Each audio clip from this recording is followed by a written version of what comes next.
70 વર્ષથી ચાલી આવે છે. પછી આપણા જે પ્રશ્નો છે તો એ પ્રશ્નો કોની પાસે આપણે રજૂઆત કરીએ?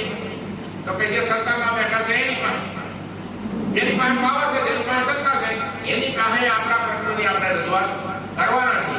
અને આપણે એ પાર્ટીને, જે પાર્ટી સત્તામાં બેઠી છે એને રજૂઆત કરવાના છે, પણ એની સામે ઓપોઝિશન પાર્ટી છે એને પણ આપણે બોલાવવાના છે. બીજા સત્તામાં એને બોલાવવાના છે, એને પણ વાત કરવાના છે કે અમારા આ પ્રશ્નો છે તો તમે શું કહેવા માંગો છો? તો એમ કહે છે કે ભાઈ અમારી સરકાર આવે ત્યારે અમે તમારા પ્રશ્નો હલ કરશું. અત્યારે જે છે એની પાસે માંગો. આ સીધો હિસાબ છે, આ સીધો હિસાબ છે. એટલે આ 70 વર્ષથી આવું ચાલતું આવ્યું છે, ચાલતું આવશે. અને આપણા હક અને અધિકાર માટે આપણે લડીશું. દિલ્હીમાં તમે બધા આવો છો, હોળી ભવન બનાવવા માટે કેટલા વર્ષની લાંબી મજલ કાપી તમે જુઓ. હોળી ભવન બન્યું અને